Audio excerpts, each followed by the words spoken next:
pasa, Clarín? ¿Por qué estás tan nervioso?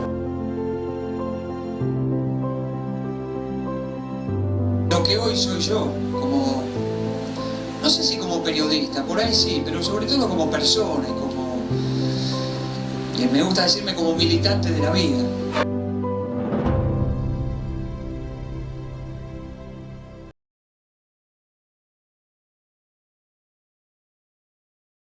Lo conocí cuando fue a comprar con la mamá una casa en Aedo. Era chico todavía, no sé cuán chico, pero era chico todavía. De alguna forma siempre fue un pibe, con cara de pibe. Ganó premios, sin embargo, 4 Martín Fierro por Mitre Informa Primero, armó el sistema de noticias de la red de Telefe, que era otro canal al lado de Telefe, en la grilla. Le gustaba tomar vermú antes del almuerzo, y a veces sin almuerzo. Era muy buen amigo, muy mal novio, porque nunca terminaba de enganchar. Era más bien solitario, pero solitario lleno de amigos, que lo querían mucho además.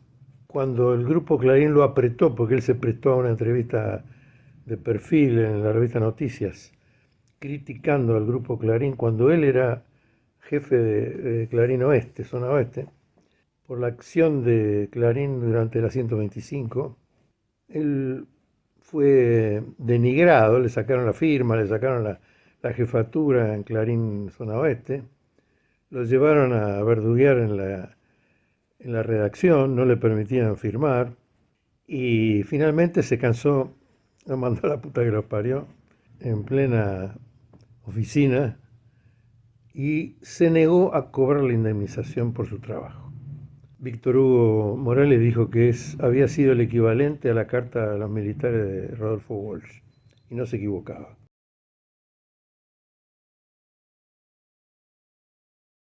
Claudio Díaz no solamente fue un escritor, un investigador, un periodista, fue un extraordinario compañero, un magnífico ser humano que siempre caminó en dirección a sus convicciones. Fue de los pocos que hace ya casi 20 años él se animó a confrontar con el grupo mediático más importante de toda la América Morena, que es el Grupo Clarín, cuando él en la 125 renunció diciendo que no le estaban diciendo la verdad al pueblo y que tomaba parte por un sector que no era precisamente el gobierno nacional y popular de aquel entonces. Claudio Díaz escribió, entre otras cosas, el Manual del Antiperonismo Ilustrado, un maravilloso y hermoso libro para leer para todos aquellos que somos peronistas y para los que no son también. Escribió Diario de Guerra, Clarín el engaño, cuando muy pocos se atrevían. Y lo último que tengo en mis manos es la historia del movimiento obrero argentino, con quien tuve el gusto y el placer de compartir en la querida provincia austral de Chubut un encuentro dando una charla allí en el Teatro Español de la mano de los compañeros camioneros y otras organizaciones sindicales, y ahí compartimos con él, como otras veces, una hermosa charla sobre la historia del movimiento sindical argentino. Claudio Díaz está en nuestros corazones, se fue físicamente, pero está siempre con nosotros. Por eso esta placa que está aquí, en este sindicato que en sus últimos años de vida lo vio entrar por nuestras puertas casi todas las semanas para venir a compartir un café, una charla, hablar de peronismo, de fútbol, de la vida misma. De ese joven que a los 12 años ganó un premio, un concurso de preguntas y respuestas, hablando de nuestra querida selección argentina. Claudio Díaz, estás presente, hoy y siempre. No solamente fuiste un extraordinario ser humano, sino un excepcional militante que dio todo y que te fuiste muy joven, físicamente, pero estás en nuestro corazón. Claudio Díaz, presente, hoy y siempre. En esa obra del 2006, con la colaboración del extinto también Enrique Manson, se propone criticar por derecha y por izquierda, desde Juan José Sebrelli hasta Mariano Grondona, pasando por Marcelo Longobardi o Joaquín Morales Solá, todas las consignas que denostan al peronismo y al movimiento obrero que van desgranando en todo ese tiempo. En ese libro se vuelcan todas las acciones del primer peronismo, la lucha en la resistencia peronista, cómo se conformó el movimiento obrero argentino, que después lo va a desarrollar una obra específica desde el inicio de la CGT en los 30, pasando por el peronismo, la resistencia, la lucha contra la dictadura, los paros y acciones de Saulo Baldini y cómo Hugo Moyano congregó en esos años esa lucha desde los primeros movimientos sindicales, pasando por la creación de la Juventud Sindical, de la cual Hugo Moyano fue partícipe siendo jovencito y que ahora en estas décadas ha sido recuperada y tiene una acción más que concreta.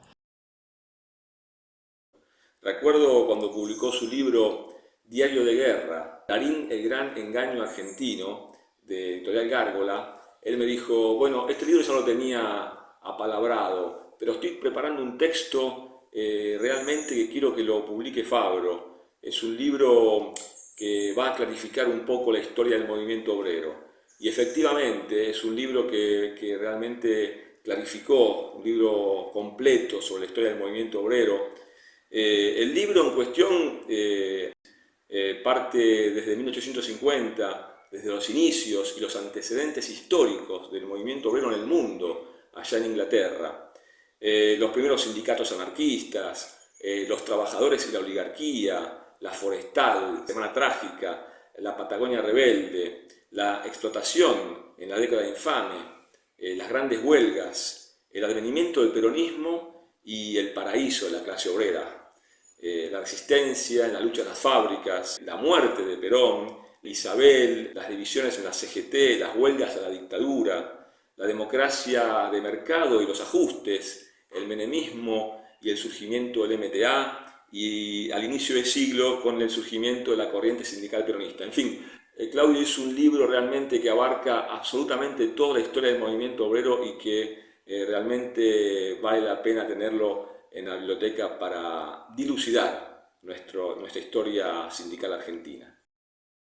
Tuve la oportunidad en 2010 de toparme con su libro El movimiento obrero argentino, y ese libro en particular nos marcó mucho no solamente por lo que contiene ese libro acerca de las luchas históricas del movimiento obrero, sino también porque salda en parte una gran deuda del sindicalismo de parte de él, que es la relación con la última dictadura cívico-militar. Para nosotros, que estábamos en un proceso de formación política en aquel momento muy acelerada, bueno, Claudio realmente era una persona muy interesante porque, claro, era una persona que había conocido Clarín desde adentro y conocía mucho del oficio, y junto con otras personas que en la época iban apareciendo, que ya existían de antes, pero tomaban relevancia en aquel momento. Pienso en José Carbonelli, que fue delegado de Canal 13 cuando fue el proceso de privatización, cuando fue concesionado por el menemismo, y todo el daño que le hicieron los trabajadores, y otra gente más. Bueno, él nos permitía entender la problemática de Clarín de una forma más sofisticada de la que nosotros lo veíamos en aquella época, porque, bueno, había toda una línea que incluso terminaba cuestionando o poniendo a los trabajadores de Clarín en el mismo lugar que la empresa.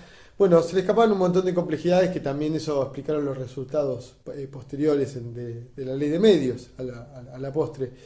Y nos pareció una persona en aquel momento no solo valiente, sino que esto, con capital ideológico, una formación que nos ayudó mucho a nosotros a fortalecer, a construir la agencia Paco Urondo.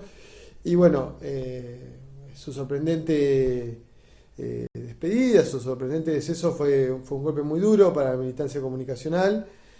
Es un compañero que tenía todavía muchísimo para dar y bueno, todavía lo extrañamos. Así que festejo mucho este homenaje al compañero.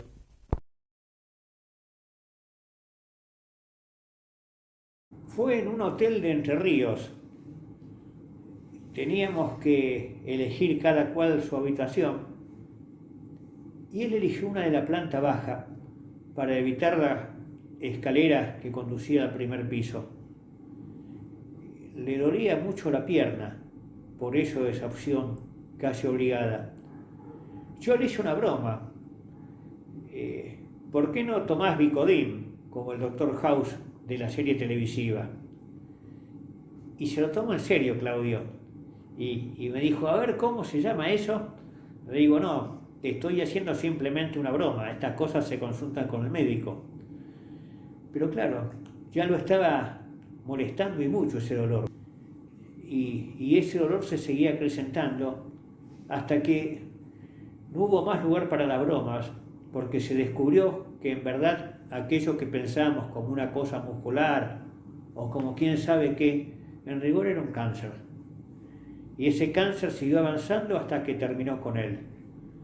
Lo vimos en sus últimos días, lo fuimos a visitar a su casa de Aedo, ahí estaba también su madre recibiéndonos, y estaba la esperanza de que la pudiera seguir peleando.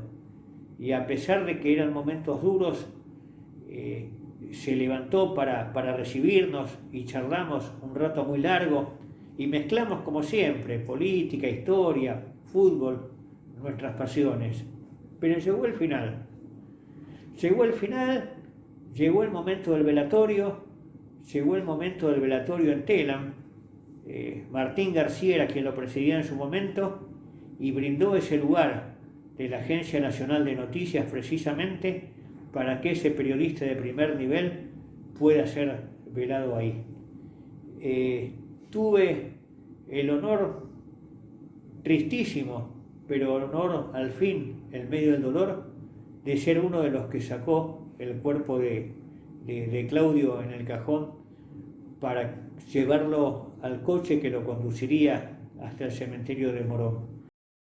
Valga mi recuerdo a un tipo bárbaro, que la verdad lo consideré un amigo, muy cálido, muy abierto al debate y a poder sugerir cosas que tienen que ver con enriquecer la cultura nacional y popular. Un gran tipo de la zona oeste y estábamos en deuda en no solo hacerle un gran homenaje, sino poder reeditar su obra, divulgarla en distintos institutos, establecimientos educativos, centros comunitarios y demás, porque va a ser un gran olvidado de la historia.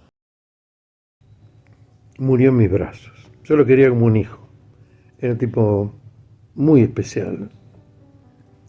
Y su último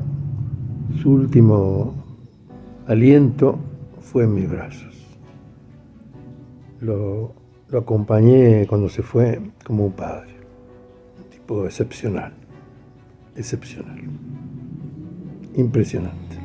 Claudio Díaz, periodista, gran periodista.